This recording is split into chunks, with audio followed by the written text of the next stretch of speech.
Well, that was weird. Welcome to the Crash the Pond podcast. I don't know what happened with their intro video, so for those of you watching, I just had to shut it off.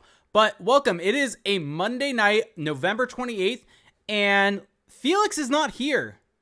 CJ is not here. This is the Crash the Pond podcast debut of Mike DeFlorio. You've heard him referenced in our Twitch chat as Hey Yo DFlo. You've seen him on the website with his articles. He just had one going up on Crash the Pond. And welcome, Mike. How's it going? Jake, thanks for the welcome. It's going great. I'm happy to join CTP for the first stream for me from the shores of Pacific Beach in San Diego, repping the goals as well, obviously. And yeah, it's great to be here. Can't wait to talk about all things Ducks from the past week. Yeah, I mean, you could say that it's a no worries type of day. You could say it's Hakuna Matata. One might say that it's a problem-free philosophy. One might say, but I'll leave that up to the viewer. Exactly, especially Lou. So we got a couple things to jump into on the show. We actually have a script. Mike came in and is completely just redoing everything on the show. Felix and I typically just fly by the seat of our pants. We have fun conversations. Mike came in with a little bit of a structure actually here, and Should Felix feel threatened? Should Felix feel threatened? No. Sorry, Mike. I mean, sure. Okay, let's go. Yes. Let's go. Yes. Felix big time me today. He was on the PDO cast. Everyone go listen to it. It was really, really good. Amazing. Now it's definitely a Mike and Jake show. So, we're going to start though talking about briefly the Ducks put out on Duckstream the Beeker. I think they renamed it from the Beak to the Beeker today. 15-minute quick hitting interview from Alexis Downey with Pat Verbeek. I was actually a little concerned when I hadn't seen a second episode go up after that first one that maybe the episode that the podcast had maybe died. But yeah. I was really happy to see when Alexis Downey put out a message that there was going to be an episode today, or put out some quotes from it and the episode went up. Because, I mean, to be quite honest, we'll get into the games briefly in a bit, but after the loss against the Kraken last night, I had a tweet that kind of got some pushback a little bit, that kind of we're getting to the point at 22 games in for the Ducks. I think, let me double check that, but 22, 21 games in for the Ducks, that just something has to give. Right? It feels like something has to give, something has to change. There's just something off with this team. We've gone over it in depth. We've talked about how we would fix the Ducks. What's wrong with the Ducks? There's a whole lot of things with that. And so we're not going to kind of belabor that point again. If you want to listen to that, nothing's changed from the last couple episodes, 22 games in. But it just feels like it's time for a change. And it either needs to be that, which we've gone into depth on, ways to change things up on past episodes. Or I thought Pat Verbeek really needed to say something. Yeah. Because coming into the season, while some people might tell you, well, what did you expect? This team was going to be bad. There's a lot of revisionist history, I think, within that. Pat Verbeek had said last year that they were in the middle of a rebuild, which means that they should not be on a 50-point pace or a sub 50-point pace for the season. You look at the moves he made. This is not a team that, by the basis of their roster, should be where they're at. Yeah. And so I think it was a necessity for Pat Verbeek to just put something out there, because Bob Murray never did. That was a big issue among a lot of other things. But I think I think it was really refreshing, though. And let me know if you agree with that. But it was really refreshing to just be able to hear Pat Verbeek in this format with where the team's at, just have this thing. And I thought that this podcast and this setup from Duckstream was one of the most intriguing things when they announced everything. Oh, absolutely. Yeah, I totally agree. I thought both the fact that Verbeek is giving access to the fans directly through the Beeker is fantastic. Yep. But also, I think, Jake, you touched upon this in Discord and maybe on Twitter as well. I was really impressed and kind of surprised at the actual questions that Alexis asked Verbeek in this interview. To the point. Yeah, especially during the first half, right? Yeah. I was about to say that, so I'm happy you brought that up, because I think she didn't shy away from it, and I think that was one thing I really want to see with this still being it still is a Ducks podcast, so I would completely understand why she might shy away from those questions. But to her credit, and to the Ducks' credit, and to Pat Verbeek's credit, the questions were asked about, you had mentioned that you were going to assess Dallas Eakins' job after the season. Are you still planning on doing it? Like, that is not an easy question to necessarily ask the general manager when you're new at the franchise and you're doing the podcast for them and everything like that. Yeah. And she didn't shy away from asking kind of what's gone wrong. And I think that was really impressive. So you had transcribed a few things for us for this show. And so just wanted to kind of briefly just quick hit some of the points that Pat Verbeek said and kind of at least relay it. Everyone should go listen to it. It's a really quick listen to, but just kind of add, right. But just to add our point. So his the first thing was kind of, what is your overall reaction to the first quarter of the season? And he said disappointing. He thought they would be at or near 500. And the first 10 games, he kind of looked at it in two different sets of 10 games. The first 10 games, they didn't compete hard enough. In the last 10 games, they've been better. They've had more compete overall. But overall, really what's been a struggle is special teams because it's just put them behind the 8 ball. And basically he said it's not just young players that are making mistake. It's young players and veterans. So what were your overall takes kind of on that big snippet? So I thought it was really interesting to me. So I didn't think there was anything, super scathing or super headline news about any of Verbeek's responses. I will say that the fact that he led straight up with that he was disappointed and actually cited a particular expectation he had for the team through the first quarter of the season, I thought that was notable. I think also one notable thing here is that he didn't call out any sort of coaching or strategic decisions as, deficiencies through the first quarter of the season.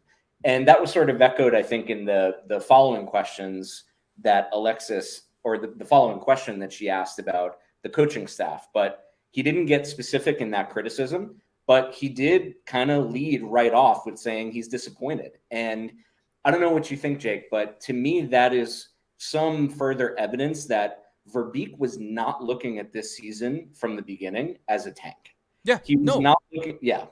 100%. And the thing is, you look at a lot of the projection models, right? A lot of the projection models had the Ducks coming in low 80s, 82 points, 83 points. I think you were in the same boat as me and Felix of thinking this could maybe be a playoff team if everything broke right. And so being super optimistic, maybe put them high 80s, low 90s in terms of points. So we were on the upper end of the standard deviation from the projections. But if you're looking at the median for those projections, they were all low 80 points, something around there. And that's kind of right where Pat Verbeek had this team for his projection for where they'd be right now. 500. Remember, 82 points is 500. That's 500 hockey. And so that kind of goes hand in hand with, I guess, the discussion I was having with people on Twitter last night of what did you expect from this team? Right. And I said I expected them to be better than this. And it seems like Pat Verbeek was the same. His moves this offseason, the way the team played last year. And also there were people that talked about what the team lost. Well, that also completely ignores the fact that you have internal development from a Trevor Zegras, from Troy Terry, from all these guys. And so I thought it was fascinating that he started off right there. And I think that some people may say well, what is he going to say? Like, he expected them to be bad, that he's tanking, all that stuff. And sure, but he didn't have to say that he was disappointed and exactly state where he thought the team would be at. That gives you at least a reference point of what he was trying to do this year and trying to essentially build a team that might not be the most. Maybe he didn't view them as a playoff team. Maybe we were higher on the Ducks than he even was. Right. But this is a team that has underperformed. And I think the calling out of special teams is accurate. You look at how bad they've been. I think that there is something too. They've been a bit better the last 10 games. I think it's a little bit more up and down, but they have been better. And so kind of jumping into the next big point, Alexis Downey asked him, is it your sole intention? Previously, you had mentioned that you would evaluate the coaching staff she said end of the year specifically, but I think that means season. I just thought it was interesting that it was year, but I think that meant season. And more or less, Pat Verbeek said, yes, that's still our plan. We're still going to evaluate at the end. 20 games is just not enough of a runway. And that kind of goes hand in hand with a bit of why he said he extended Dallas Eakins. That it wasn't fair to Dallas.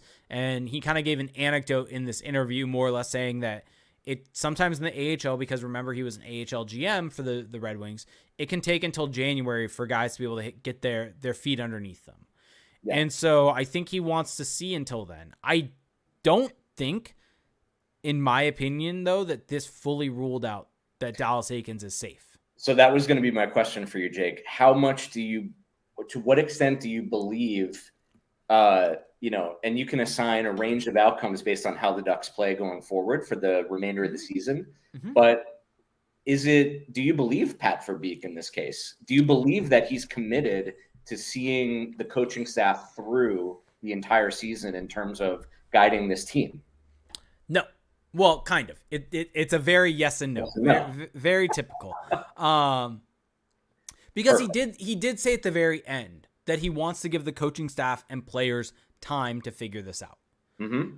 But I don't think that time is necessarily an entire season. Agreed. I think if we hit the 40, 50 game mark and it's just not clicking and there's someone that he's able to bring in that makes sense, then I think he does it. Yeah. And this is one of those things, right, that I think you and I both would disagree on. That I think at this point in time, structurally, this team is just not okay. They need a new voice in there. They need something different in there. Yep. And I very much do disagree with Verbeek on this. But I do think that, and this was one of my big takeaways from this, was that, and going into this was something I had said last night, that just having some transparency here is so important. Because at least it gives you insight to the way he's thinking. And while I disagree with this, I'm happy that he at least said this part of it, because it gives you insight to his thought process at least, and transparency into the way he's approaching this team. And I think that is the pivotal and critical part of this interview and why this podcast is very important to go and listen to as a Ducks fan. So yeah, I don't know if you have anything else. Okay, so the other things he brought up were, what are the primary causes of the special team struggle? And he had kind of more or less said execution, but also developing trust between players due to new personnel, and also called out the D-zone coverage. And so something also you didn't right here that really sticks in my head, because yes, trust was a big thing. And it's funny that on the PDO cast today, Dimitri and Felix were talking about this bit, and how Dimitri classified the Ducks defensive zone scheme as someone with a laser pointer and a cat chasing it around. And that's how the Ducks defense is with the puck at times. And Felix kind of had a very smart point that goes hand in hand with Pat Verbeek saying there's not trust. That if one player doesn't think his teammate's doing his job, that he's going to overcommit and try to do that job, which then suffers and suffers and suffers. And it comes down to everyone's almost trying to do a bit too much, and also being a bit too puck focused. And I think that was important. And the other thing that Pat Verbeek really said that I think stuck out to me personally was he kind of said these automatic plays aren't automatic right now. And he specifically had mentioned like on the power play. And it's funny that he said this because this is something we've harped on, right? Quick puck movement. Yeah. And he's like, more or less, Pat Verbeek said, you can't just hold on to the puck and dust it off in the league. You have to have quick puck movement to get goalies moving, to get defenders to open up their seam. Or if you have the puck on your stick, he didn't say this, but this is also part of it. You have to have movement. And then, as for the penalty kill, he had mentioned that when guys have their back towards the goal and they're facing the boards, he's like, that's where you have to pressure them. And because he kind of went into his scouting and coaching mindset on this. And he said, you have to pressure them and really limit their ability to move the puck or figure out what their lanes are going to be for passing and try to take those away. And he said that's missing right now. And it's just fascinating because both those things are somewhat systematic right. for the team. They're part of the system. Yeah. So they could be taken. I think it's a really good point. They could be taken as almost indirect criticism of coaching without actually calling it out in the interview. So it may not have been intentional. You don't know what his intentions were going into the interview, but I think the fact that that's what came out of that topic of conversation is telling.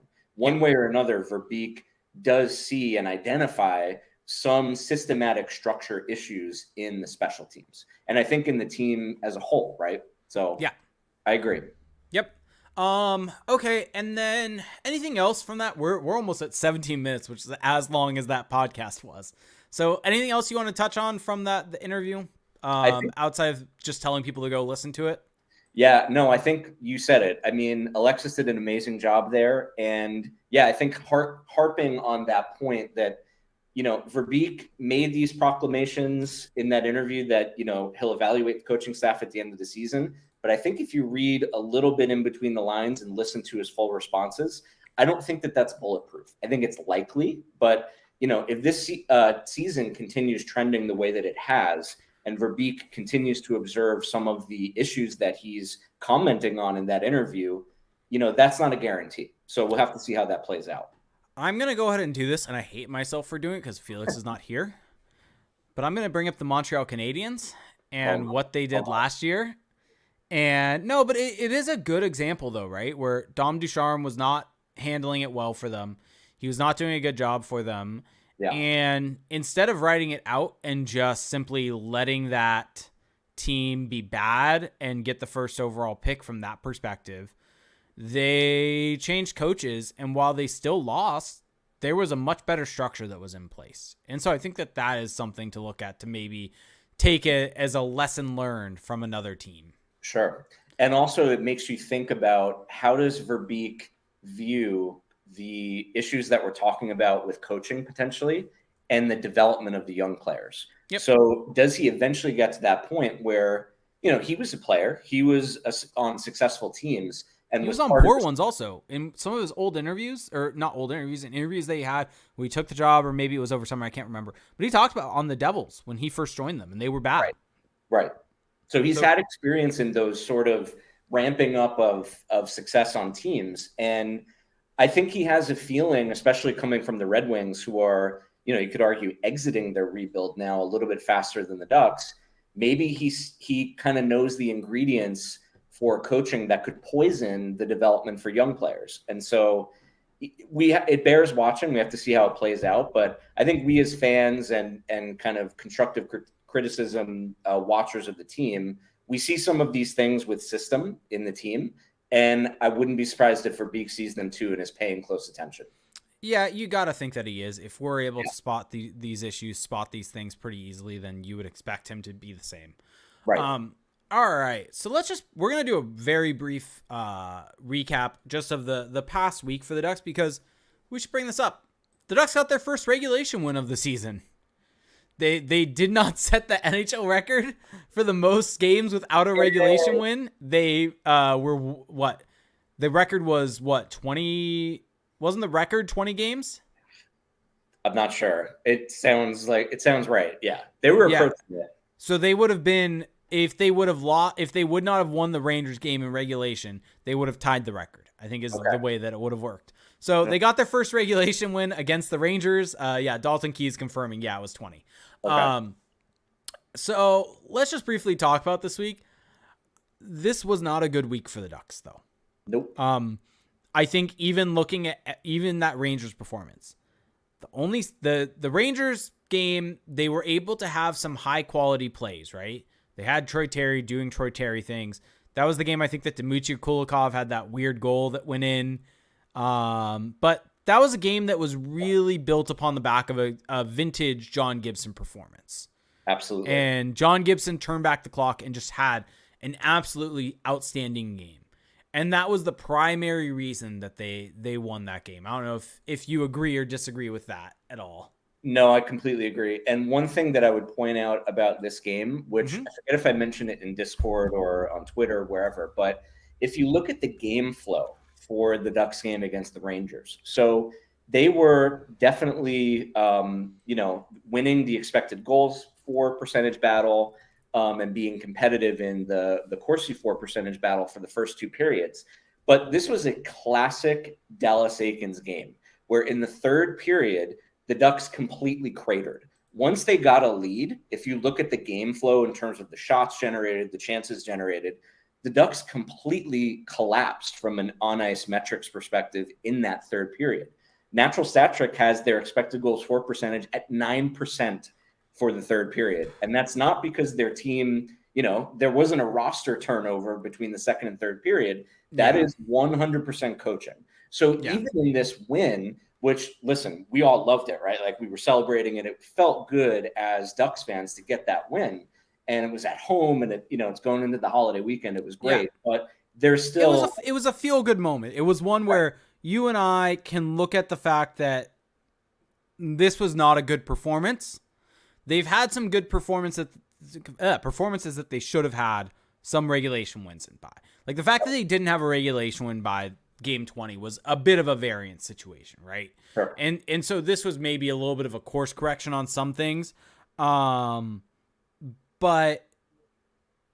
this was, I think, so in that moment, right, you can enjoy it. You can say this was a fun game because it was a fun game. I think from that perspective, especially the first 2 periods, it was wide open. It was entertaining. And like you said, the Ducks were going back and forth. It felt like Dallas Eakins. This was, I think, the second time the Ducks had entered the third period. No, this was the first time that the Ducks had entered the third period with the lead in a game, I think. And they sat back hard. They sat back hard, and they decided to really try to sit on that. And John Gibson came up big, and that's really what matters there. But that's not a sustainable way to win a game. And some of it's score effects, but the numbers that we look at, so expected goals for percentage in that game was 42%. That is score and venue adjusted, so that accounts for score effects. By the way, just want to say this. Someone put it in our Twitch chat, and I'm now seeing it on Instagram. Troy Terry's going to be a dad. Fantastic. Congratulations to him. Happy to announce a baby boy will be joining the Terry family next year. Congratulations to him. That's awesome. And in a wonderful time of year, too. Congrats, Troy. Yep. I think he got married over summer. Now a baby on the way. So good news for the Terry family. That's awesome. Congratulations to him. One could say that life is #very good for the Terry family right now. Yes, exactly. All right. So the other 2 games, the Ottawa game was just bad, just big bad. I don't really know if we want to talk too much about it, but the Ducks didn't play well. I might get PTSD if we talk too much about it. So and then the Seattle game, same thing, not great. The one thing that I think is noticeable or notable about the Seattle game is in the Ottawa game, the penalty kill was garbage and not good, and that really put them behind the 8 ball in that game. And then they also lost the 5v5 battle against Seattle. They scored 3 power play goals in that game. And so the power play was actually clicking. There was a lot going on, and I think there deserves some credit to the coaching staff for making changes to the power play to at least for the first unit. The second unit still just, it is what it is. Right. But their credit needs to be given to that, to modifying that first unit, right? Yes, no, absolutely. And that's something that we've been touching upon for a lot of the season, right? Kind of a complaint about the proportionality of TOI for PP1 and PP2. So we want to see that going forward. It doesn't have to be 50-50, and it shouldn't be 50-50. Yeah. And so, but the big change, as everyone probably knows with the first unit, is they really modified the structure. First off, Klingberg, granted Klingberg's been hurt, but Klingberg is no longer on the unit. It's Fowler up at the point. Then you have Zegras on his strong side as compared to on his offside. You have Mason McTavish on the right side. You have Terry lining up below the goal line, which is a new look that I don't think the Ducks power play has ever had, of having someone very specifically to line up below the goal line, and then Henrique kind of in this midway between front net and bumper position. And it's really given some interesting looks because it allows Zegras to scan and try to make a pass. But it also means if the defenders try to commit a bit too much to him and he gives the puck to Terry can crash the net and go at it quick, which he was able to do and score against the Kraken in that manner. Or Terry's so creative, he's able to move the puck and be creative from below the goal line and do a low to high pass for a shot. And so it just opens up a lot of lanes in a very unique and different way. And I think when you're in the way or where the NHL is at now, right? Analytics are huge, obviously. Video review is huge. Teams are really able to key in on what you want to do and try to understand how to stop it best. And so I think when you're able to come up with a unique system that, quite frankly, and maybe this is just because we primarily watch the Ducks and the Ducks have never used this system. I don't think I've seen other teams use this that often. But it really throws probably a wrench in the penalty killing game because it's not something that they're used to defending. So they're not able to defend it like it's their second nature. Right. They basically have to adjust on the fly in that case. Yeah. It's not even adjusting on the fly because I think that they're probably drilled about what the Ducks would want to do if the Ducks have now done this for 4 or 5 games. But you still have that second nature in your head, right? Of how you're defending games, how you're defending on the penalty kill. and what you're doing throughout the season, the system that you're employing. And maybe come the playoffs, it's a little bit different, but when teams are jumping from team to team to team, they may be drilled, but they still have their system in place. And they're still used to how they're defending. And when you have this different type of system, it makes it a little bit more difficult. So, sure. Just something to point out. But yeah, anything else about the games that you want to touch on? I don't think so. I think another thing to note for the Kraken game, if you look at the goaltending performance, so obviously John Gibson left that game with an injury. Oh, that's right. We should mention that. Later on, right. But according to Lisa Dillman, he's traveled with the team to Nashville. Okay, good. So I would assume Stolarz gets that start tomorrow, but we'll see. I mean, if it's a kind of thing where Gibson has been able to bounce back quickly, maybe we'll see him. But yeah, overall, looking at the performance, that wasn't Gibson's best game either, right? From an all perspective for GSAX, it wasn't great. But I think we can agree that game was kind of a mixed bag for the team in general. So yeah, the defensive zone structure was not great. I go back and forth on some of the goals where they're just awful looks, but should Gibson get a piece of that? I mean, it's the overall back and forth that I constantly have on this, right? Where the defense isn't doing him any favors, but you also it's one of those things where is it not being fair to him if you're saying that, hey, you got to make some of these saves because they are high quality saves, but the most elite goalies in the league do make those saves a decent amount. And so that's just one thing to put in mind. Let me ask you this actually really quickly. Mm-hmm. How much of this drop back do you attribute to Nathan Beaulieu being back in the lineup? Could be substantial. Yeah. Well, I mean, he's a third pairing defenseman, so it's hard to give him that much of the flack. Right. But I mean, you look at that Kraken game, right? And the miscommunication that him and Zegras had directly resulted in 2 goals against. Sure. So I think there's a couple things that I would say here. So the first point we should make overall about Gibson is that I think he's been trending upwards in the last, 10 games or so. He started out the season really rocky and especially shorthanded. If you look at some of the delineation metrics that Evolving Hockey provide for even strength and shorthanded, which we can get into the debate about the merits of that. But Gibson was performing reasonably well at 5-on-5, but really struggling shorthanded. It seems like that's gotten better. And it seems like his overall play has gotten better. And he's had games like he did against the Rangers where you could argue he stole the game, right? Like that third period, if he wasn't fantastic when the Ducks were employing that super conservative cratering strategy, they may not have won that game. So I think he's been overall better, but I do agree with you about the influence of the defense as well on his ability to perform.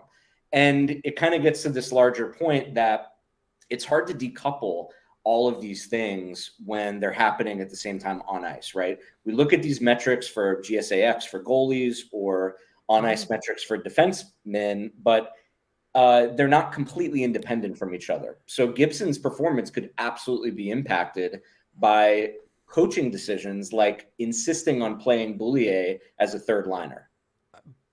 Beaulieu. I know. Oh man, I'm going to blame Lou for this. I know. Okay. All right. Lou, this is your fault. It's Lou's fault. I'm just trying to help here. No, and I agree. And that's something I've kind of been going back and forth on, right? Is I think the stats that we use are always important. And I think they're important to look at. They're better than simply just looking at save percentage. But the thing I'm kind of going back and forth on is, right, at the end of the day, Gibson underneath Dallas Eakins has been subpar. Yep. And the question that's just what's happened. That's reflective of what's happened. And that's how he's been. And I think there is a conversation that can be had, though, about whether Dallas Eakins has implemented a system that has been beneficial to John Gibson's play style. Mm-hmm. And so that is a mix of optimizing the game for your goalie, and that has not put the goalie in a spot to succeed, which has then resulted in these poorer numbers. And so it's I mean, I'm stealing Felix's phrase here. It's whether it's the chicken or the egg on this one. I still think that Gibson has, obviously, we both agree with this, taken a big step back overall over the last couple of years. But yeah. Well, here's the deal. The only period of time that we've really seen Gibson consistently perform, at an elite level like he did prior to Eakins was the first half of last season, right? He was legitimately an all-star goaltender, but he completely fell off a cliff during the second half of that season. And that was even before Verbeek dealt, blue liners like Manson and Lindholm, right? So, yeah, he's been very inconsistent overall during the Aikens era. I think that is fair. And that speaks to some of the concerns that you are articulate about strategy and how it might affect him. Yep. All right. So Lou saying, by the way, you told us the deal finally. Wow. That's a deep cut for the Discord. And he's also smiling through it all. All right. It's time for a word from our sponsor. So it's never too early to play holiday music, and it's never too early to start thinking about gifts, whether it's for a friend or the friends in your pants. You can make this season a season to be jolly with Manscaped. Do your little drummer boy a favor and use the Lawnmower 4.0 to avoid another silent night in the bedroom. Then add in Manscaped's top-of-the-line shower products to have the people thinking, all I want for Christmas is you. Santa cares about his sack, and so should you. Look nice when you get naughty by going to manscaped.com and use the code CTP for free shipping and 20% off. So, Mike, the Manscaped Platinum Package 4.0 is the one-stop shop for the man who deserves it all. It has everything needed to help you deck the halls from face to balls just in time for mistletoe season. The Platinum Package has each product from the best-selling Performance Package Plus Ultra Premium Body Wash, Ultra Premium 2-in-1 Shampoo and Conditioner, and Ultra Premium Deodorant. It's the best way to smell fresh from your Santa hat to your candy cane. And the Lawnmower 4.0 Body Trimmer and Weed Whacker Nose and Ear Hair Trimmer feature proprietary advanced skin-safe technology to protect your delicate presence. Plus, both are waterproof, so there's no issue clearing the snow out of your driveway. We definitely know a lot about clearing snow out of driveway, right? I'm in New York, I understand. Yeah, fair. You have more experience than I do. But there's also a 4000K LED light on it, so you can light the way like Rudolph. Hey, I know about that. Now that you've groomed Candy Cane, it's time to make sure you don't smell like a reindeer with the Platinum Package's shower products. All of Manscaped shower gear is sulfate-free, vegan, and made to have your skin feeling hydrated and smelling fresh. But smelling good doesn't stop at the shower. The Crop Preserver Ball Deodorant and Crop Reviver Ball Toner can solve stank problems all day long.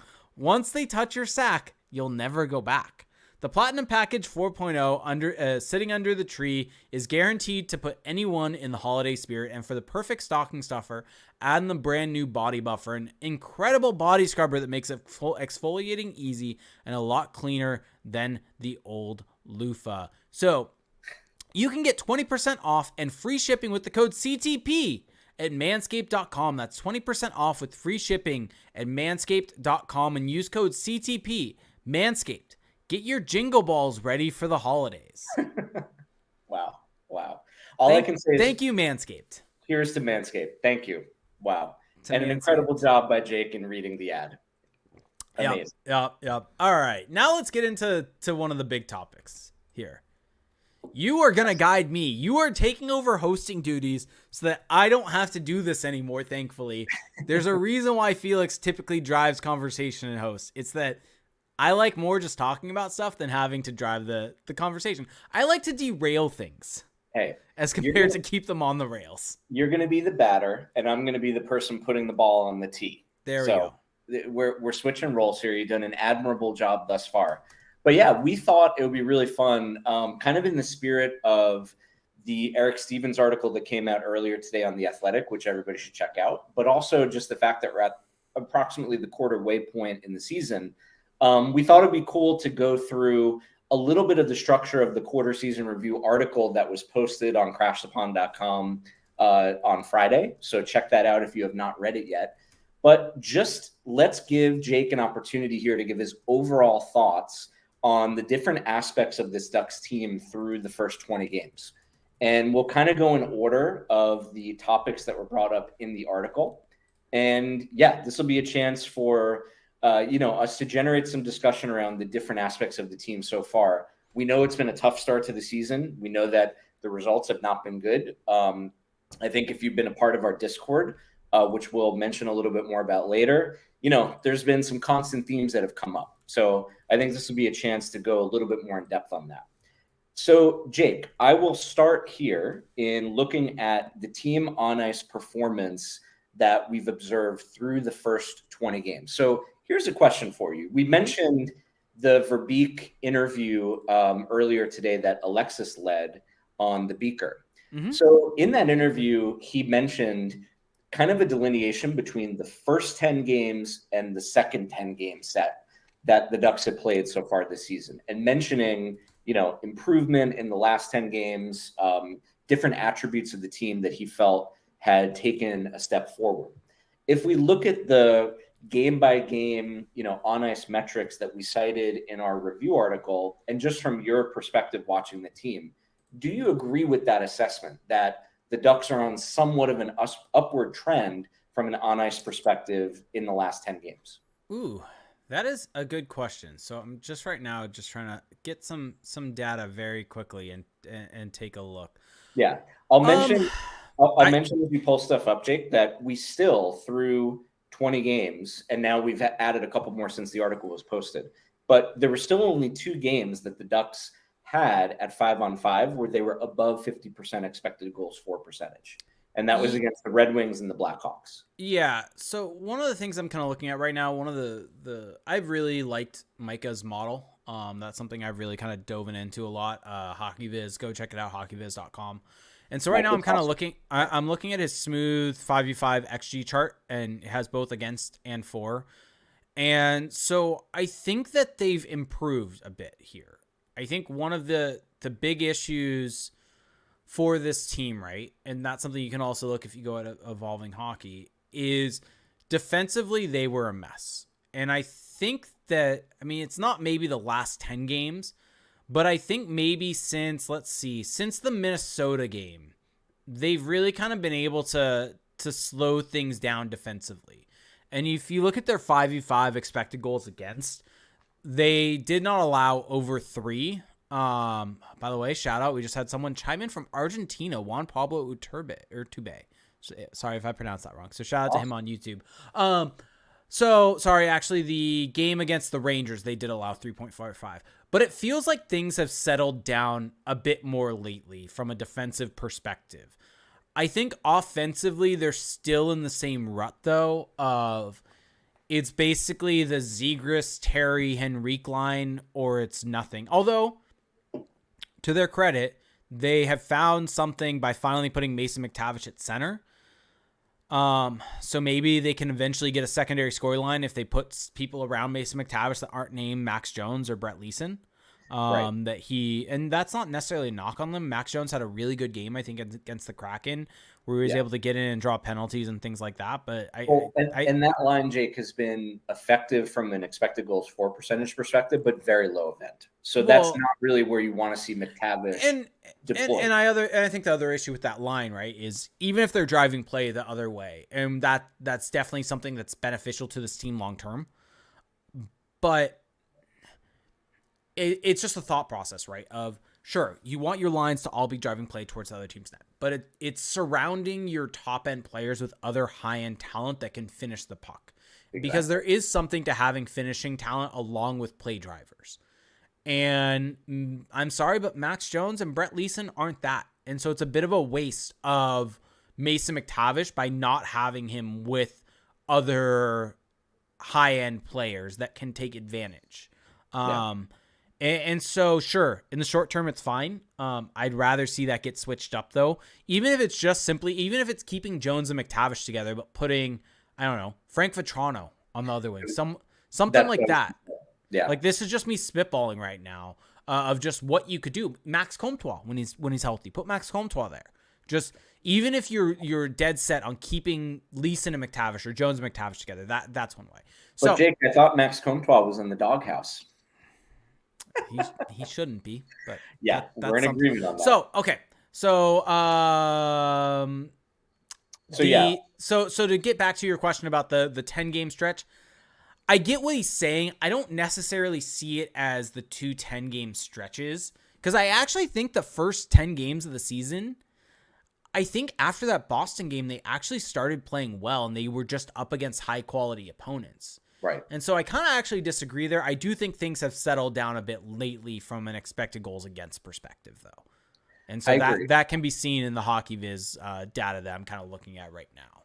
Yeah, I agree with you. I don't think you can look at the on ice performance over the first 20 games and neatly break it up that way. So The I don't agree with that narrative that the he. fascinating thing though, looking at it, is the smoothed out goals per expected goals. So essentially, how are you being essentially, are you getting lucky, or is your goaltending allowing too many goals, or kind of things like Right. that? Money Puck has a nice thing for that too. Yeah. So Yep. goals per expected goals percent, and it's a percentage. Hmm. Um, and so if I'm reading this chart correctly, and let me double check this, but so the shooting talent perspective of it 4 has dropped significantly. And on the flip side, they've been allowing more goals per expected goals also. So the percentage is going up on goals per expected goal, offense or defensively, and it's going down offensively. Interesting. Yeah. So that's Yeah. just something there.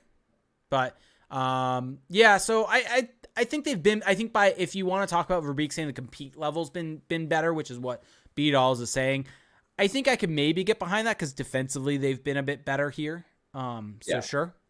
Especially in spite of the Drysdale injury, which I think is I don't know. It's something that maybe defenders of this team will bring up as a reason why the blue line has struggled so much so far this season. But also that speaks to kind of an organizational issue with depth there, right? A lot of the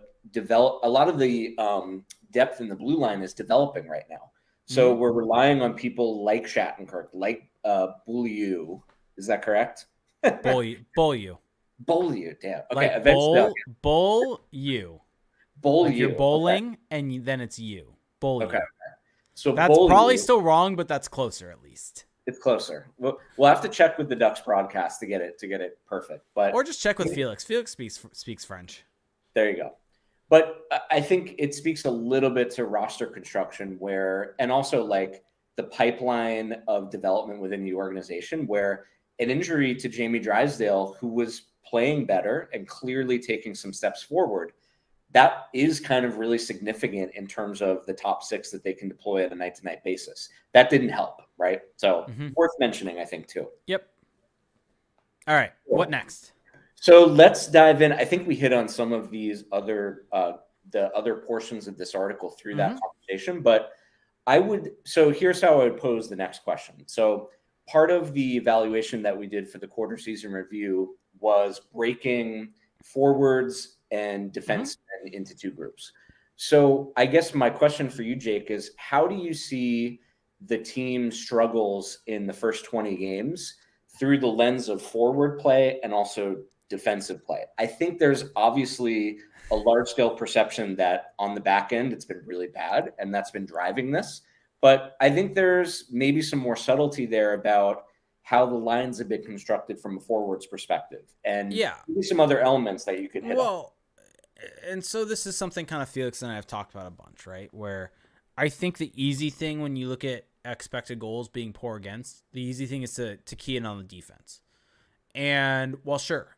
Yes, we can definitely do that. Beaulieu has not been good. Shattenkirk's not been good. Klingberg has been a disaster in his own zone.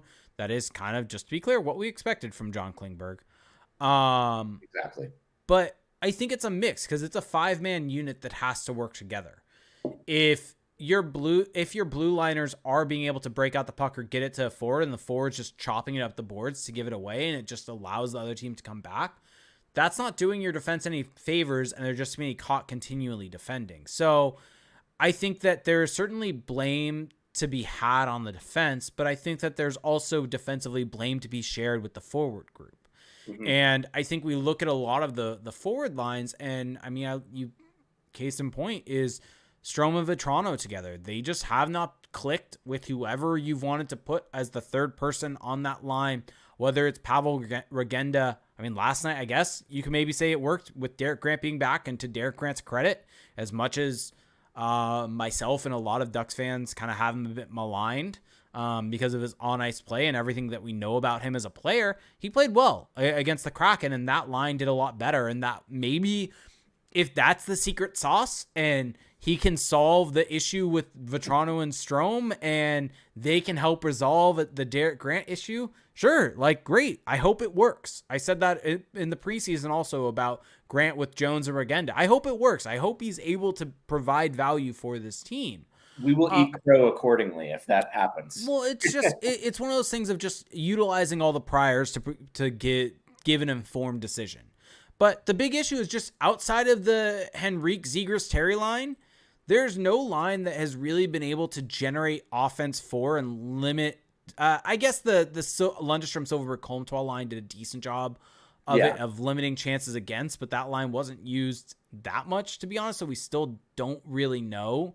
And they were super low event. So even though you could say you look at the expected goals for percentage and see that they perform favorably, but it was totally different flavor of play from the top line. Yeah. So as of right now, let's just say the primary lines are Lundestrom. I mean, there's no real good sample size of Lundestrom, Silverberg with a different person. So let's just leave that line out of there for now, I guess. But let's just go with Henrique, Zegras, Terry. We'll do Vetrano, Regenda, Strome, because that's been used fairly recently as a primary line, and McTavish, Lisa, and Jones. And the primary issue is that the Regenda, Vetrano, Strome line is giving up over 4 expected goals against when they're on the ice, which goes to show that there's something off there, and it's not, especially when you compare that, right? The fact that line is out there with similar defenders when they rotate through as the Zegras, Terry, Henrique line. And this is kind of where I'm getting at, right? Is that it's a 5-man unit issue, because Zegras, Terry, Henrique, they're out there with those similar defenders. And while, yes, they still get caught in their zone with some of those defenders, they have done a good job of limiting chances against at 2.67 expected goals against. And so it comes down to breaking the puck out of the zone, not making, like, as much as the broadcast, as much as hockey coach speak is saying, make the simple play, chip it out of the zone, make that play. The only reason why that makes sense is if the puck is in a high danger spot, inside the zone, in the slot, in the crease, get it out of there to get out of a high danger situation. But if you're along the boards, chipping it out isn't always the best play, because it's just going to give up the puck. You want to make a tape-to-tape pass to lead the puck into transition. And so that's where I get into the fact that while I don't think the defense has been great, and I think there have been bad turnovers, and I think specifically the main issue I have with the defense actually is in the offensive zone. And that is what's led to a lot of the breaks against, because there are a lot of shots that go into shin pads or missed passes that lead to 2-on-1s going the other way. We saw that specifically with one of the goals against the Kraken, where Shattenkirk makes a poor pass across the blue line and Kulikov tries to pinch at it, and it probably wasn't the best play for Kulikov to go after, but he's trying to make up for the poor pass, and it leads to a 2-on-1 the other way. And I think Kulikov changes also on the way back and puts Beaulieu on the ice, or maybe Beaulieu jumping in. I may be misremembering, but that leads to miscommunication between Beaulieu and Zegras that leaves a guy wide open for a goal on the back post. And so that it's funny, because in a defensive zone, I actually think the forwards deserve more blame. And in terms of transition, I think the defenders are causing a lot of the issues because of their play in the offensive zone. Yeah. And I think, Jake, you and Felix have brought this up before as well, but part of the issue that we've seen from certain defensive players, I think Shattenkirk comes to mind for this in terms of my recollection here, but the strategy being employed and it's kind of consistent with this old school messaging of put pucks on net when you get into the offensive zone.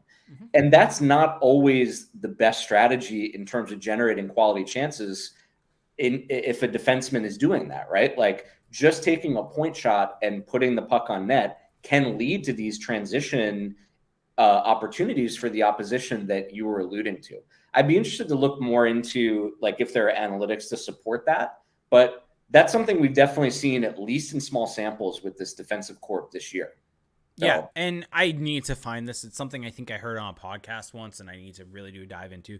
But I think it's something that there's more of a likelihood for a higher expected goals against on a point shot than a higher likelihood of the shot going in or creating a chance against or a goal against than it is a goal for from a point shot, because of exactly what we're talking about right here, where the puck goes the other way. I mean, at the end of the day, what is it?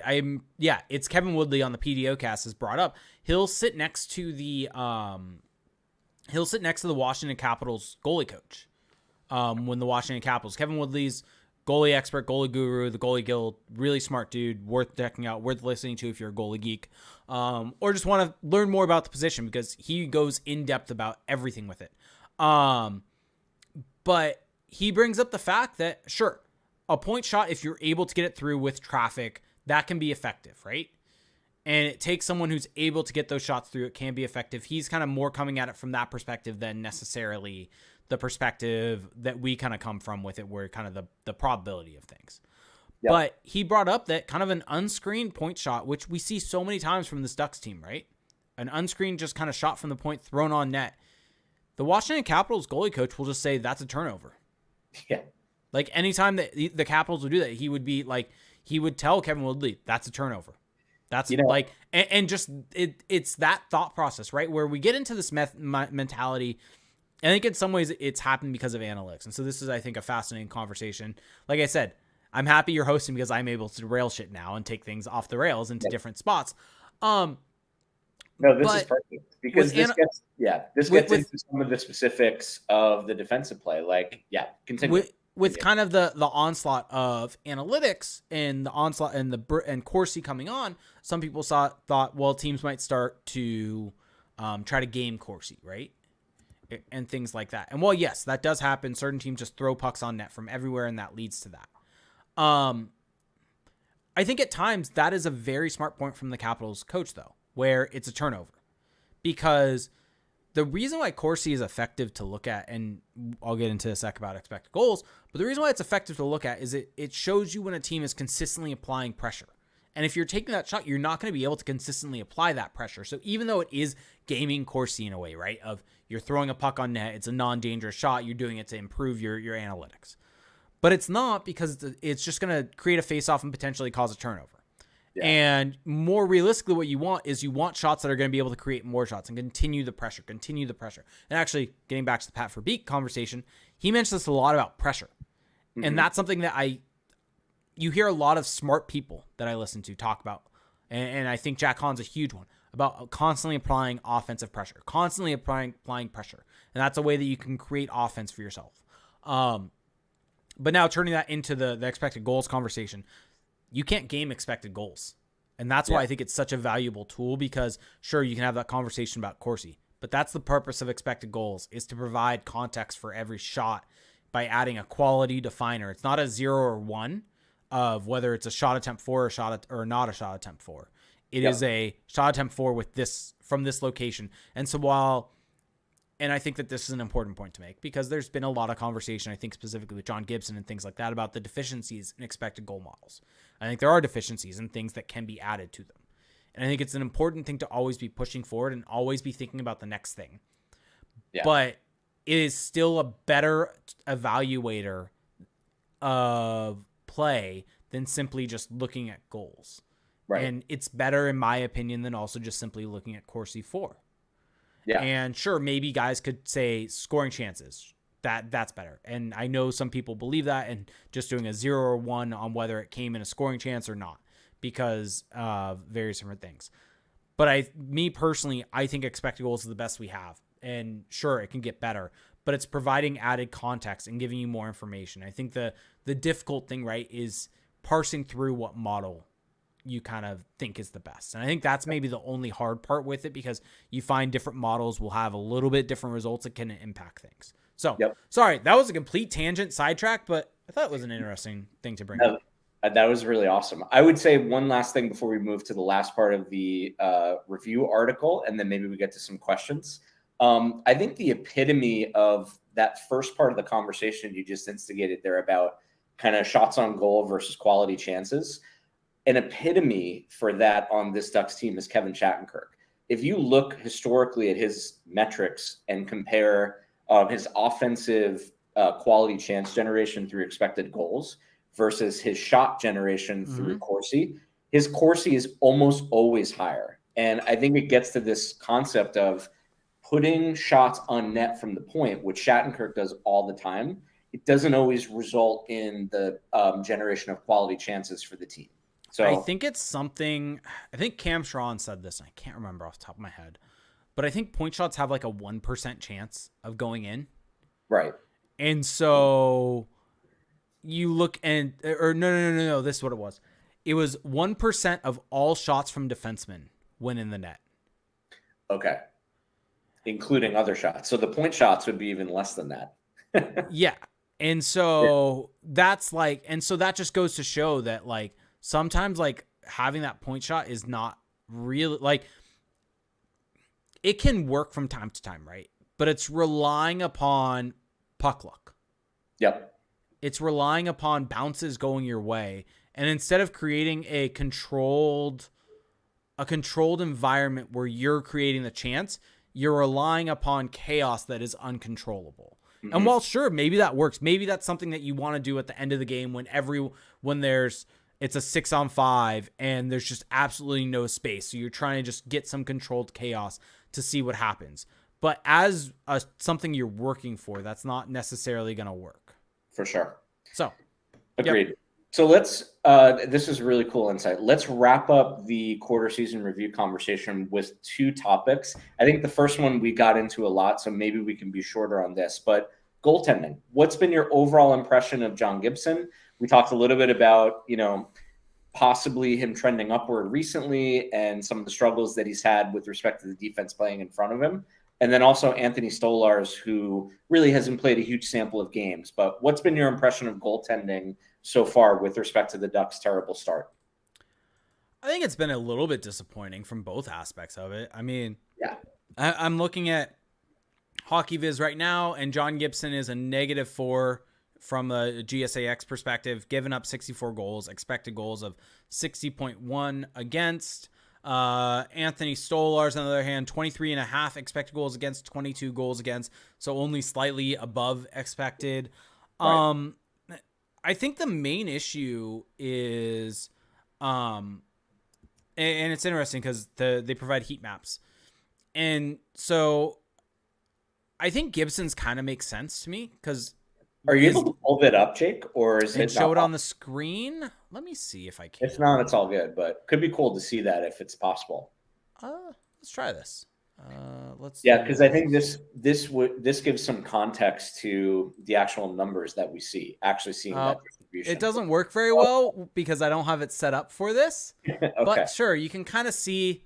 We'll flip back in a sec. Sure. But you can kind of see this heat map where essentially John Gibson is giving up a likelihood of a goal relative to league expected. He's more likely than league expected to give up a goal from the middle slot, which kind of makes sense because the Ducks are giving up really high quality chances there, and the models can't necessarily take into consideration the fact that there is a pass or anything like that to make it as part of it. My concern, though, honestly, when I look at this chart, has mainly to do with the fact that he's giving up more than expected from the point. Yeah. Because I think that, to me, is what stands out. And I think you look at this. Too. Yeah. And so let me pull up Stolarz real quick. And I think that with Stolarz, it's interesting because it's a similar concept, but actually a little bit even more concerning in some ways. Granted, the sample size isn't there. It's hard to really say. Just because he hasn't played as much. But if I share his screen now, you'll be able to see that the likelihood of giving up a goal relatively expected, he's been fantastic in the slot with the same exact team in front of him playing the same exact poor defense, right? Stolarz has been great. And I think part of that comes to do with their play style, right? I think John Gibson is a little bit more athletic. He's not someone that's necessarily going to ever be considered positionally sound. And that can maybe lead him to bite too hard and get beat by a cross-ice pass a little bit easier. And while granted, and that's kind of getting to the systems things, right? The system doesn't necessarily play to his strength. Whereas Anthony Stolarz being such a big guy and being kind of a guy that's more so, I think, a little bit quieter in his movement, more so relies on positional saves. And so that's why he's able to make those saves from those dangerous locations. I think the concern is that he's more likely to give up a goal from the point. And maybe part of that is, I think part of this is the Carlson game, right? Where Carlson had a hat trick and a lot of it were those floaters from the point. And so maybe part of it is just he hasn't played enough to bring that back down. Yeah. But, yeah. So I think, Jake, those things would be really interesting to track over larger samples because you can really start inferring traits of the goaltenders with respect to the defense in front of them. So like if those general trends continue for both Gibson and Stolarz, that hypothesis that you put forward about the athleticism for Gibson making him really effective in front of the net holds more water, right? And sorry, one thing I want to clarify on this, because Sure. B-Dolls is bringing up the fact, could also be that teams are up big against the Ducks when Stolarz plays the third period, so teams aren't driving the net as much. While I think that could be true, that's not necessarily what this chart's saying. This chart is taking, essentially looking at the shot location and then looking at how many times that goalie saves shots from those locations, and then essentially trying to equate for goaltender quality to say, with this goalie in, a shot from this location is less likely to go in than league average. And so it's not necessarily about that teams aren't driving those locations. It's the fact that when shots are coming from there, Stolarz is more likely to make a save from that location than other players or other goalies. So that's just a distinction to make about that. Okay. Anything else? So let's just wrap up real quick the quarter season review with coaching. So we've touched upon this as well, but give me your overall thesis statement about Dallas Eakins in his 4th year as the Anaheim Ducks coach. We have surmised both through the CTP community on pods, through Discord. We really, I think, surmised that maybe this year would be a little bit different because we have new management. Maybe there's a bolstered analytics department that could help Dallas Eakins. But I think, as you and Felix have alluded to in previous pods, there may be an all-time high in terms of skepticism for Dallas Eakins. So give me your quarter season review of coaching. Hashtag Jake Unleashed. Yeah, it's been poor, you know. I don't honestly know if there's a whole lot more to say. I just think that I think that Dimitri hit the nail on the head on the PDO cast talking about the fact that there isn't this necessary structure in this D zone that's helping them out. These are things that the team should be practicing. They should be working on. The fact that there isn't trust between the teammates on the ice, which is also one of Pat Verbeek's comments, right? Yes. I think that is actually very much that is a massive critique of the coaching staff, because that is part of the big thing that the coaching staff is there to do, is provide a system, provide a culture, provide everything where the team can gel and have chemistry on the ice. And I think that honestly, the more I think about it, is a massive critique of the team, stating that there's not trust between the players on the ice. And I think also part of that can go to a critique of constantly shifting things around and not optimizing the roster, right? You're not giving these guys runway outside of, to his credit, now he's has Zegras and Terry together with Henrique, which has worked really well. But so I think that all of that considered, there's optimization issues. There's not using the players in the proper situation. I think if this team is truly this bad, right? Like you and I both agree, they're probably not as bad as they are, but if this is what it is this season, right? Then to me, like, you should just let it be. Throw McTavish as a second line center. Like, screw it. Who cares? Like, give him better line mates. Who cares about veteran guys getting their pride hurt? This team is on pace for a sub 50-point season. Like, that should be something that should hurt their pride more than anything else. Right. No, absolutely. And I would be fascinated to compare. We've had this discussion a lot about Eakins being, it seems like he has a very quick trigger to shuffle line mates. And you can see that it's a safety thing, I think. Right. And I'm just curious to see how anomalous that is, like with respect to league average. Like if you that's take, a good point. Yeah, like the top 4 time on ice lines for each team in the league, I would be interested to see how the Ducks compare to other teams, because the only line on the Ducks that stands out at all from that perspective is the top line of Henrique, Zegras, and Terry. It's kind of a mishmash of TOI for all of the other lines. And I don't, there may be a logical explanation for that from Eakins, but I don't sense that that's doing the team any favors. Yeah. Yep.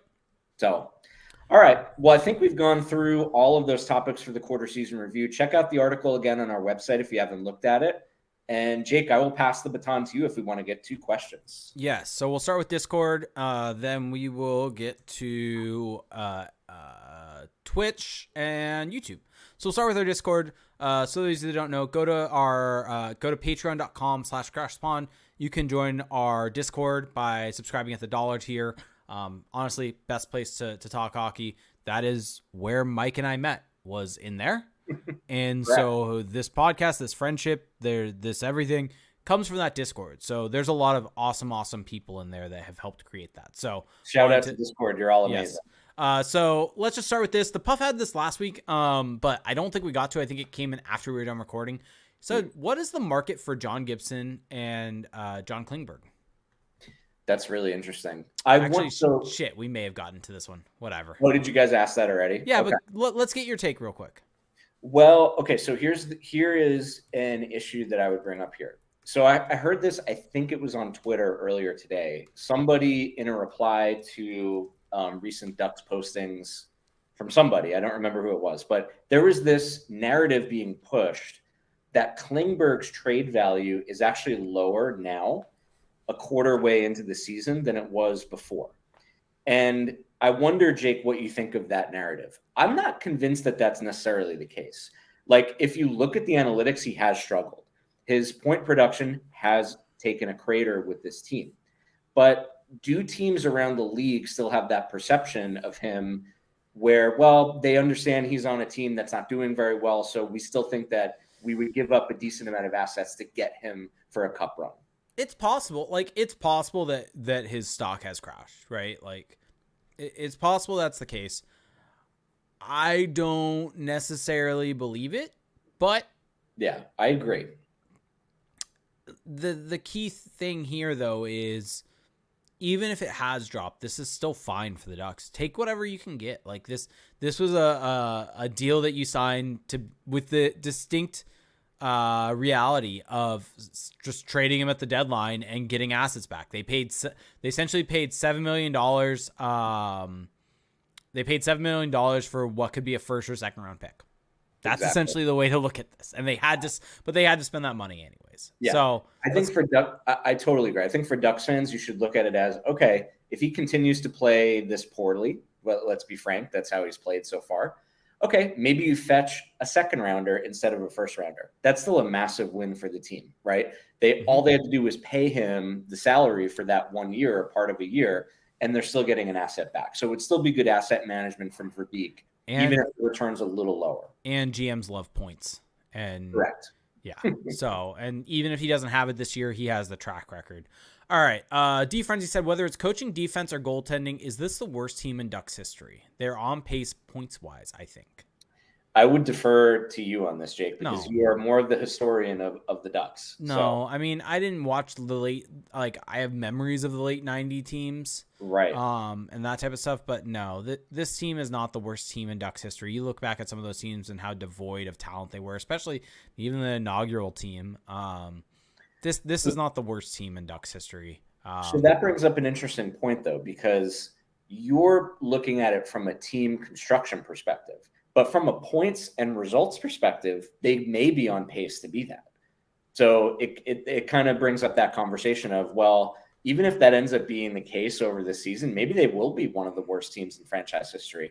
I think, both believe that with a different coaching staff under a little bit of a different circumstance, this would not even be close to the worst team in franchise history. So the fact that we're even having this conversation, that's a lot, right? Now I'm just kind of looking really quickly at the worst seasons in Ducks history. So just be able to get an idea of the number of points. Let's see. They had a 37-point season. Oh, that's a 48-game season. Never mind. Oh, that was a lockout season. Yeah. I mean, to be fair, there haven't been that many. Let's see. 66 points. Looks like it was the league or season low for the team. 2012, 2013. No, 2000, 2001. Okay. Yeah, 2012, 2013. That doesn't count because that was a 48-game season. Got it. Okay. Yeah. I mean, it's possible. It's in the conversation. If it continues to trend this way, it's in the conversation for sure, right? Yeah, I don't think it's going to happen. I think you look back on those seasons, right, and especially the 66-point season, there was no shootout. So I think the shootout kind of changes the algebra here and the calculus here that makes it that. So, sure. Yeah, so I don't think so. But yeah, I mean, it definitely is a conversation had. And D. Francis said, who is the worst coach this year, Dallas Eakins or John Tortorella? Wow. Well, it's sort of pick your poison there. Yeah.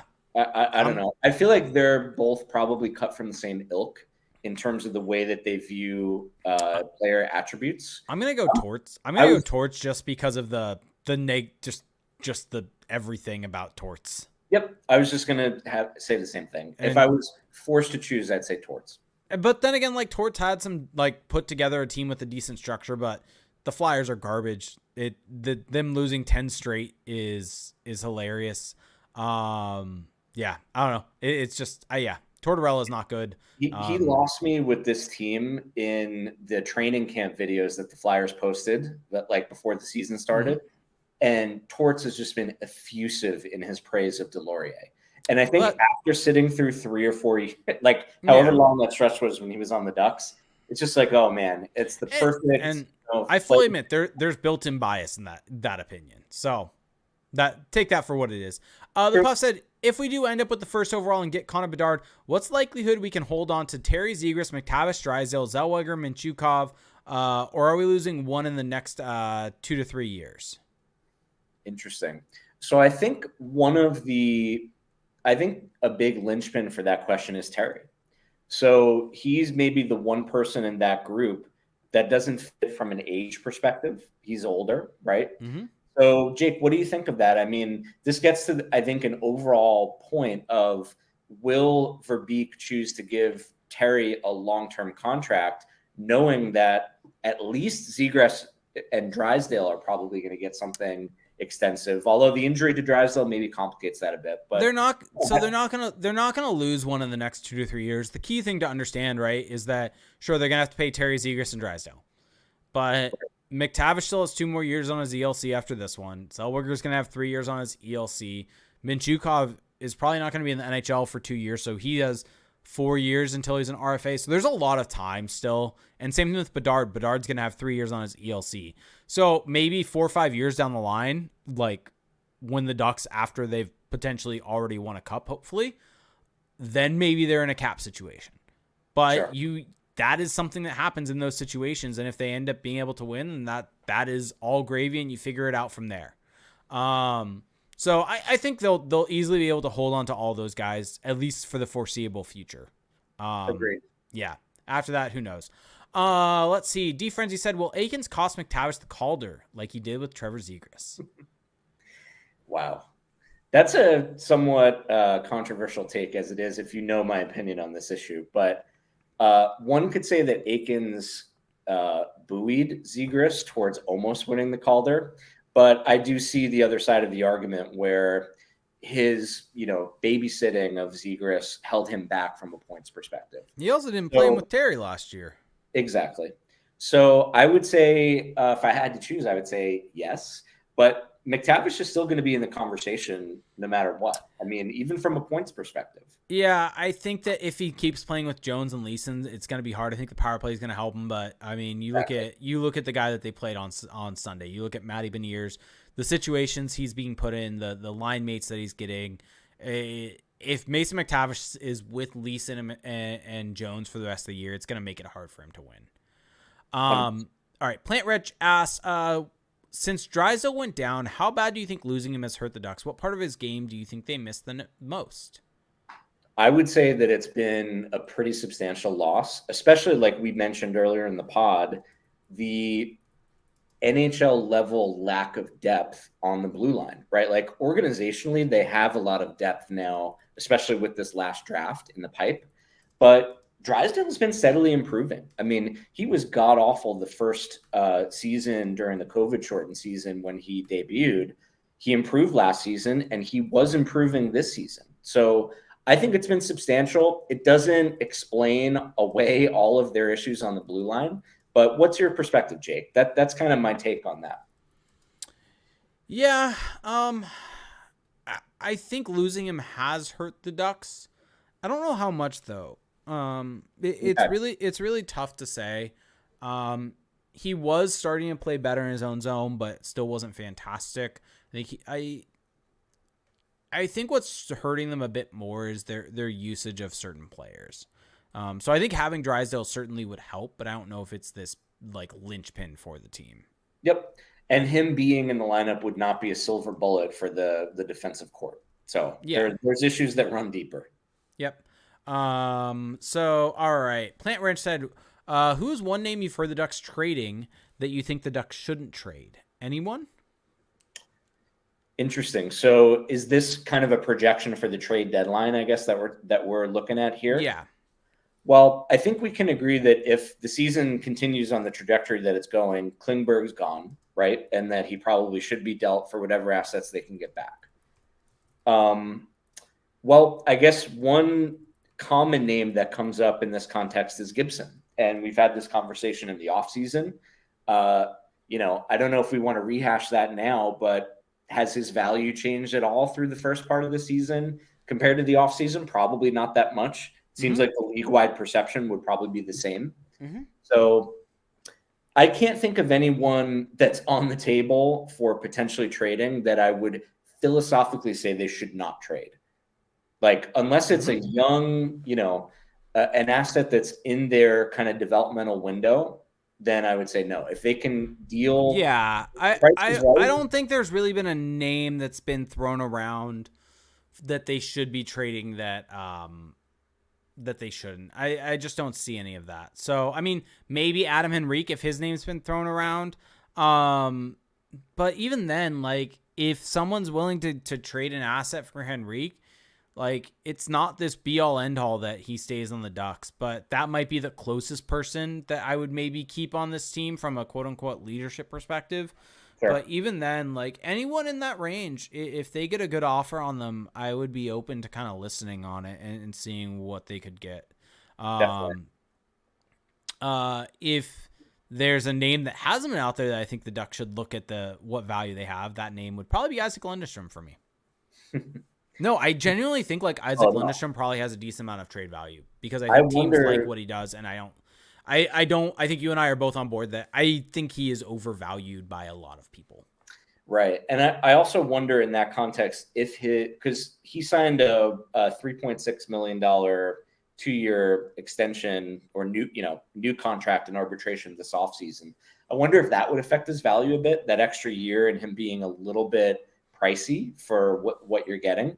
But it could be that the perception of him is like this useful, quote unquote, responsible bottom six forward is pervasive throughout the league. So I think that is kind of an interesting wild card to think about. Sorry, he is on you're right, 2-year, 3.6 mil. Wasn't arbitration though. Okay. He filed for arbitration, but it never actually went to arbitration. So sorry, want to quickly make that point. The Puff said, "How would you train change the broadcast team to make it less bad?" I'll jump on this first. Yeah, I think providing good information, and by that what I mean is relaying things from the rule book on goaltender interference, on various different reviews, things like that. I think that's a really good start where it's just providing valuable information in that aspect instead of just going off of kind of what you're thinking. And I don't know how much of that is on specifically the broadcasters and how much of that is on the crew. It's just kind of an overall thing of it needs to kind of be relayed quickly.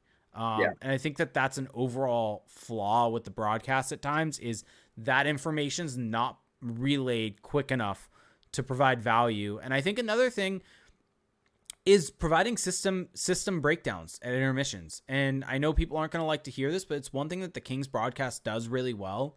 There's one thing that the Seattle Kraken broadcast that they do that very well. They have Allison Luke in there to provide some more analytic heavy information and really make it digestible for a lot of people. And there was one clip that was floating around about the Root broadcast with JT Brown, specifically talk about the Kings 1-3-1 and how they use that system 1-3-1 forecheck and essentially how you break it down. And then there was an exact example of that, and they pointed that out. And just like those things about being able to provide that information, provide value to the people. I think that's one thing that can be lacking at times is these kind of more these breakdowns of the overall structure and system of the team instead of these more narrative based opinions. Yeah. I think those are great points. I would also add quickly, Jake, two things. The first thing I think that would help from a broadcast perspective is not trying to push certain positive spins on the fan base, which I think they can do overtly at times. Like if the team is really struggling, you don't have to accentuate every single problem, but just not kind of being so overt about the spin. The other thing I would say is a positive element to this question. I think there are some good things that go on in the broadcast. I think we could spend time on that, but Ali Lozoff does really good interviews. Dude, I was just going to say, I think especially recently with Cam Fowler and some of the other players after honestly like really gut-wrenching performances on the road and recently, I think she has towed the line brilliantly of asking hard questions and doing it in a way that is respectful to the players. So there's some good things going on, but obviously things that can be improved. Yep. So. All right. So that's it for our Discord. So we'll get to our Twitch chat and our YouTube. So we're on YouTube. You go to youtube.com/CashSpawn. Mention us lately. We're trying to get to 1,000 subs. We're getting closer and closer every single week. So we do appreciate that support. But if you're watching this, listening to this, however you're consuming this, hit that subscribe button, like this video, hit the notification to be notified when we go live with our videos. But yeah, subscribe to the channel, please. Helps out more than you can imagine. And if you also want to support us, go to twitch.tv/CrashSpawn, where we go live each and every Monday. The time is flexible at this point between 7 and 8 p.m. With how things are going. But if you have Amazon Prime, you get one free Twitch Prime gaming sub each and every month. You do help support the show more than you can imagine. You can be just like Dan Grimshaw, who resubbed. They've been subscribed for 21 months. And that guy, Bobski, shout out to Bob, who resubbed for 24 months and says it's time for his terrible twos. So let's get into these questions first. This came from Lou. Question: why will Dax Danielson be match of the year? So for those of you that don't know, me and Mike are two very prominent members of the wrestling chat on our Discord. So there may be some wrestling questions coming our way. So why will Dax Danielson be match of the year? And to go further, we also attended an AEW show last year at the Forum. So yes. Well, I think Lou is probably alluding to the fact that a member of FTR is in this match. So I'm going to guess that that's why he's framing this question the way that he is. Yeah. However, having said that, it very well could be. That's going to be a banger. Yeah, it's not going to be match of the year though. It's not. There were too many good matches on Full Gear. Matches of the year were on that card. Sorry, Lou. Or one might say that Jericho's last match on Dynamite was a match. There you go. Rich 20 said, with what we've heard from Pat Verbeek so far, am I still allowed to chant the hashtag Fire Aikens chant the next time I visit the Honda Center? Wow. I think patience is I think probably not a good idea to chant that. Let's settle down on that. But patience is key. I think Pat Verbeek has a plan at least. And so it's good to hear on that. He also asked, am I cheering? So is Jake cheering for the U.S. or just Tottenham Hotspur players? So this is related to the World Cup, I'm going to assume. So for full clarity, the only team I'm fully like all on board rooting for is the U.S. Like that is my ride or die. They are my team, obviously. They are the team that I stress watch. Yeah. But I try to watch a lot of the different games in the World Cup, and I cheer for the teams that, to be completely honest, Tottenham players are on. And I think that's fairly common for the World Cup. Like the country that you're in is probably the number one, but you can pick secondary and tertiary rooting teams based on the players of the non-World Cup teams. And when the U.S. played England and Harry Kane got knocked off balance and fell down, I was terrified and was like, oh, this is horrible. I just don't want him to get hurt. This is I want the U.S. to win, but please don't get hurt, Harry, because that would really suck for the rest of the season. Please don't have an 18-month injury. Yeah. Yeah. B-Doll said, question, Verbeek talked a lot about size with his D prospects today, and interesting talking about Warren being a shutdown guy. He seems high on him. Yeah. I guess kind of, yeah. He actually mentioned in that interview, that's a really good point by B-Doddle. Verbeek explicitly called out Warren and Minukov as potential future pairing together. Yeah. So it seemed like to me from that, and also from kind of some previous comments that we could parse together from Verbeek, I think he likes this idea of pairing a highly skilled blue liner with a size person and somebody that has a physical presence. And that would be kind of the epitome of that. But I wonder what you think about that too, Jake. Yeah, it sounds like that. I'm curious to see how that's going to work in practice. I think a lot of people focus on his size comments because they are kind of more not analytic comments, I guess maybe would be how you do, because a lot of people in the analytics community don't always look at size because it can be overvalued at times. But I think the key thing, and I brought this up before, is it's about using size properly, with reach, with things like that, not necessarily caring about guys that go out of their way to make a hit with their size, but utilizing their size to break up plays, to clear guys out, things that are actually effective. I think a lot of what's missed is people focus on that, but there are quotes also of Pat Verbeek saying the team needs to get faster. Absolutely. And so I think that people focus on certain elements of quotes from Verbeek while also missing other aspects of what he said. And so, like, I think when talking about Zellweger, sure, with Zellweger and Minchukov, he said that they need to kind of work on their structure in their D zone, but really complement their first pass and how they're going to be helping get out in transition. And I think that it's a fair thing to look at with maybe utilizing Noah Warren with a Pavel Minchukov and having that more the guy that can really sit back and allow Minchukov to just go and dance around in a good way. I think it's a really good question from B. Doddle, and I think the proof is going to be in the pudding over the next couple of years. We're going to see what sort of combinations and what kind of philosophy Verbeek wants. That's ultimately going to be embodied in what we see on the ice. I think the first 20 games this year, it's hard to discern that given that Aikens is on the team option, and it's a weird year, right? But we're going to get more clarity on his vision, Verbeek's vision going forward. Yep.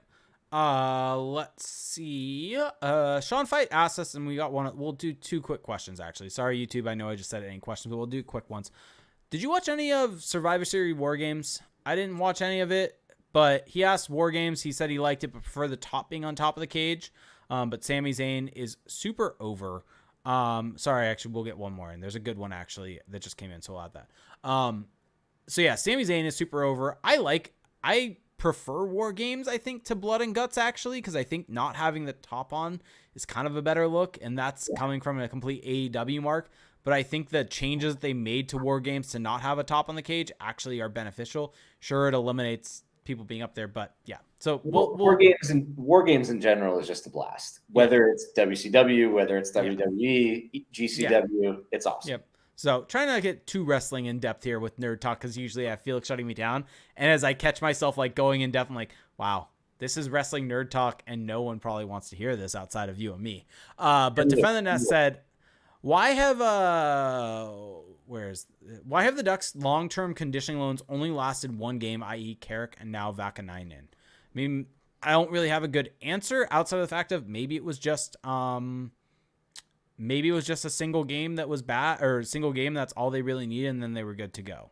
Is that typical? I don't actually know. Like, I forget the exact amount, but it's like 2 to 3 games is typically what they're allowed. Okay. I don't have the CBA open, but it's written in the CBA. And then Ray Gonzalez said, my opinion of Grant is well known to those in my house. And when he scores, I always look like the misinformed one. How do I face my friends and family knowing what lies ahead?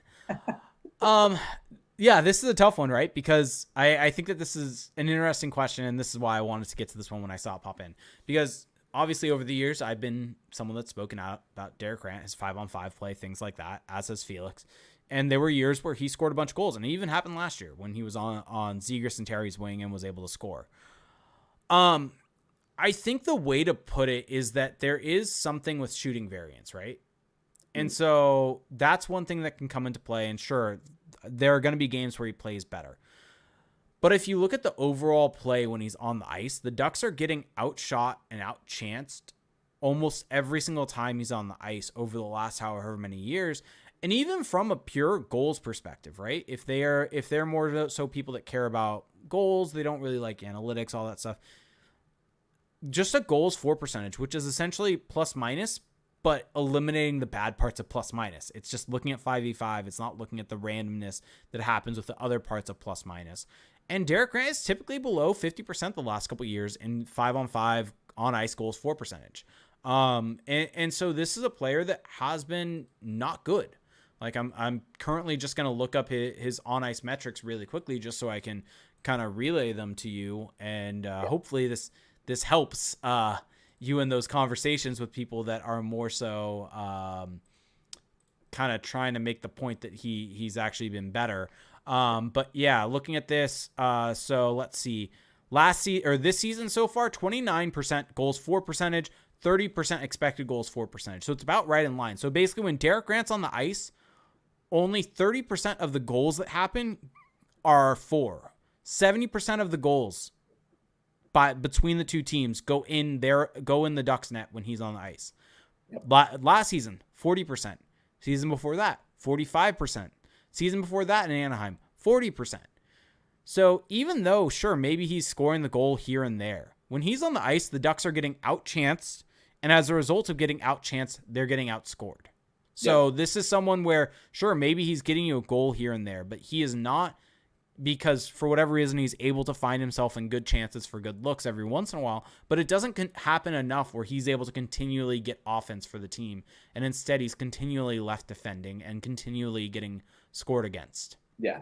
And I would just add one quick thing to that, Jake, that if you look at Grant's metrics, especially in his tenure with the Ducks, he's been below replacement, both offensively and defensively, but he has been significantly worse defensively. So you can find, there may be something to, especially from a goals for perspective, like there may be something to the fact that, he finds a way to put the puck in the net in certain situations, and he's gotten some variance swing his way that way. But systematically, he is a net negative on ice for the team, especially because of his defensive performance. Well, it's an eye test impact perspective, right? Of you see a guy score a goal, you think they're good. Yep. And you see a guy score a goal multiple times over a season, it pops in your head, oh, this guy's a good player. But it's not necessarily seeing the grander picture of it all and just letting those kind of smaller, more individually impactful plays be your entire opinion of a player. And if you're doing that, you are looking at, how many points did Derek Grant have last season? I have Hockey Reference open somewhere in all of my million tabs that I have open right now. But I think he had like 30 points, right, last year, something along those lines. I'll try to find it, yeah. Let me see real quick as I pull it open. But if you go and look, let's see. Derek Grant had 29 points last year, 15 points and 14 goals. But at the end of the day, that's 29 shots. Right. If you just kind of think of it from that perspective, you're judging an entire player's season and how your entire perception of a player is off of 29 shots on goal. Yep. When, let's just see very quickly if I remove rates and just simply only look at last season, he was on the ice for, and purely looking at shots on goal for, he was on the ice for 368 shots on goal for. Yeah. So you're limiting your opinion to only 29 of those 368. And you're also not looking at the fact that he was on the ice for 443 shots on goal against. Yeah. He's kind of the mirror image of Delorier. If you look at the performance of Grant and Delorier on the Ducks the last few years, Grant offensively is slightly below replacement and really awful defensively. And then Delorier was close to replacement defensively, but a black hole offensively. So there's nuances in the way that I think we kind of criticize them. But overall, both of those players, and especially Grant in the context of this discussion, deserve the criticism for being net negatives on ice. It's just there. We have a big enough sample for it. Yeah. So, all right. I think that's going to do it for us tonight, though. So if you want to support both of us, right, you can go support Mike. Follow him on Twitter at Mike Deflow, right? Did I get that right?